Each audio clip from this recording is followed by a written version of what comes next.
আমার জীবনের প্রথম ২ তালা কেক বানিয়ে বিশ্ব জয় করে ফেললাম। আমি কিন্তু আজকে একটা না ২টা কেক বানিয়েছি। ওয়ান বেকারের মতো কেক আমি আজকে বাসায় তৈরি করে ফেললাম। বিশ্বাস হচ্ছে না কিভাবে আমি এই কেক বাসায় বানালাম। পুরো ভিডিওটি দেখুন, আপনিও বাসায় এইভাবে কেক বানাতে পারবেন। আসসালামু আলাইকুম, সবাই কেমন আছেন? আশা করছি সবাই অনেক অনেক ভালো আছেন। তো আমি আর আমার ছেলে রেডি হয়ে এখন যাচ্ছি তালতলা বাজারে। বাজারে হচ্ছে ননদ আসছে, ননদের শাশুড়ি আসছে, ননদের ছেলে আসছে। তো এখানে হচ্ছে বাজার করা হবে। ননদ এখান থেকে হচ্ছে একটা হুইপ ক্রিম নিয়ে নিল। তারপর এখানে লিস্ট অনুযায়ী সব মুদি বাজার করে নিল। আর আমি পাশে দাঁড়িয়ে ননদকে বলে দিচ্ছিলাম এইটা নাও ওইটা নাও। বাজার করা কমপ্লিট হয়ে গেছে, এখন সবকিছু নিয়ে গাড়িতে উঠে বসবো। আমি এখন চলে যাচ্ছি ননদের বাসায়। তো ননদ হচ্ছে গাড়ি থামিয়ে বেকারি থেকে হচ্ছে বার্থডের হাবিজাবি কিনে নিল।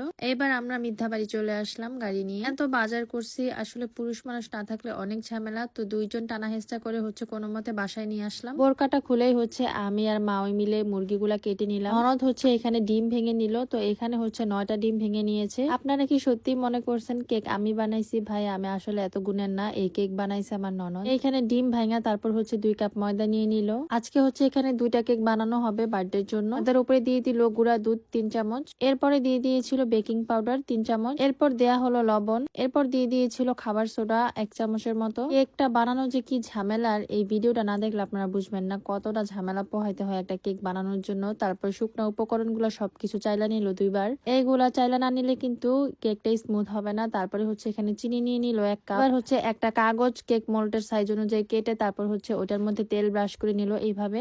এবার হচ্ছে বিটার দিয়ে সুন্দর করে ডিমের সাদা অংশটা বিট করে নিল আর আস্তে আস্তে অল্প অল্প করে চিনি দিবে আর মিক্সড করবে। এই যে দেখুন কিভাবে করছে, যে দেখেন অল্প করে চিনি দিতেছে আর বিট করতেছে। তারপরে দিয়ে দিল কুসুম গুলো দেওয়ার পরে এরপর দিয়ে দিয়েছিল পরিমাণ মতো তেল। এরপরে আবার ভালোভাবে মিক্সড করলো। এরপর দিয়ে দিল হচ্ছে ভ্যানিলা এসেন্স। এবার হচ্ছে বিটার 2টা খুলে নিল। এরপর দিয়ে দেওয়া হচ্ছে শুকনো উপকরণগুলো, ময়দা যে মিক্সটা হচ্ছে চেলে নিচ্ছিল।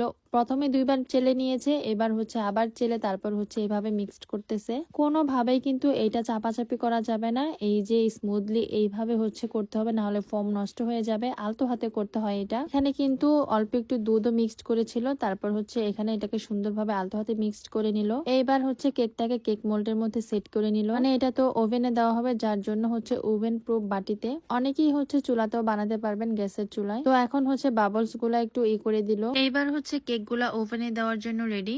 একটা একটা করে হচ্ছে কেকগুলা ওভেনে দিয়ে দিল। এখন হচ্ছে ওভেনটা চালু করে ফেললো। আধা ঘন্টা পর কিন্তু আমাদের কেক হয়ে গেছে। এবার হচ্ছে এক এক করে কেকগুলা নামিয়ে ফেললো। কেকগুলা কিন্তু খুব সুন্দরভাবে বেক হয়ে গেছে। গ্রামের মানুষেরা কিন্তু এখন অনেক দূর এগিয়ে গেছে। যে দেখেন না কি সুন্দর করে হচ্ছে ওভেনে কেক বানিয়ে ফেললো। গুলি ঠান্ডা হওয়ার পর কেক মোল্ড থেকে কেকটাকে ছাড়িয়ে নেওয়া হলো। এরপর হচ্ছে 3টা ভাগে কেটে নেওয়া হলো মাঝামাঝি করে। এইভাবে দেখেন কি সুন্দর করে কেটে নিল। এই যে দেখতে পাচ্ছেন এটা হচ্ছে হুইপ ক্রিম। এইদিকে আমি চুলার মধ্যে হচ্ছে পানি দিয়ে চিনি দিয়ে একটা শিরা তৈরি করে দিলাম। এখন হচ্ছে হুইপ গুলা ঢেলে সুন্দর করে আবার বিট করে নিবে।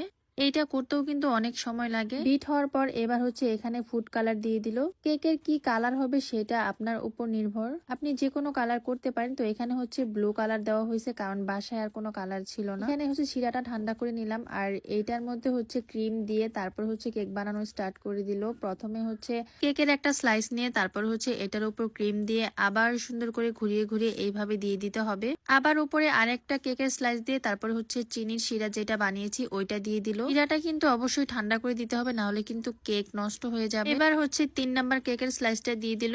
এরপর হচ্ছে এখানে যে শিরাটা বানিয়েছিলাম সেই শিরাটা আবার দিয়ে দেওয়া হলো। তারপর হচ্ছে আবার ক্রিম দেওয়া হলো। ভাইরে ভাই, এটা যে কি ধৈর্যের কাজ, নিজের চোখে না দেখলে আপনি বুঝতে পারবেন না। তারপরে হচ্ছে এইখানে হচ্ছে একটা পলি নিয়ে নিল। তো এটা হচ্ছে কেকের ক্রিমটা নেওয়ার জন্য, এগুলা কিন্তু কিনে আনতে হয়। তো দেখেন কেকটাকে কিন্তু কোট করে নিয়ে ফেলছে। এখন হচ্ছে কেকটাকে ডিজাইন করবে। এই পরিমাণে ধৈর্য হলে মনে করেন 3টা বাজে বসছে, তো মাঝখানে মনে করেন আধা ঘন্টা কি 40 মিনিট হবে খাওয়া আর গোসল, তারপরে হচ্ছে কেক নিয়ে আছে। তো আমাদের কিন্তু অলমোস্ট 8টা বাজে গেছে কেক হইতে হইতে, মানে মোটামুটি 5 ঘন্টা লাগছে। দোতলা কেক হবে, তাই হচ্ছে একটা পাইপের 4 টুকরা করে কাইটা তারপরে হচ্ছে আবার একটা কেকের স্লাইস বসাই দিল। সেম প্রসেস আগের মতোই হচ্ছে একটার পরে একটা ক্রিম, তারপরে হচ্ছে সিরাপ এইগুলা দিয়ে তারপরে হচ্ছে এখন আবার হচ্ছে ক্রিম দিয়ে দিল। কেক রেডি, এখন হচ্ছে শুধুমাত্র ডিজাইন করার পালা। দেখেন আমার ননদ কিভাবে একদম মনের মাধুরী মিশায় তারপরে হচ্ছে ডিজাইন করতেছে। কেক বানানো কমপ্লিট। মাঝখানে আমি জানি কি করতেছিলাম, এর মধ্যে হচ্ছে দেখেন আরেকটা ছোট কেকও বানাই ফেলছে। যাই হোক, কেক বানানো কমপ্লিট। এই ভিডিওটা এই পর্যন্ত। সবাই ভালো থাকবেন, সুস্থ থাকবেন। ভিডিও ভালো লাগলে কিন্তু বেশি বেশি লাইক কমেন্ট শেয়ার করে দিবেন। আল্লাহ হাফেজ।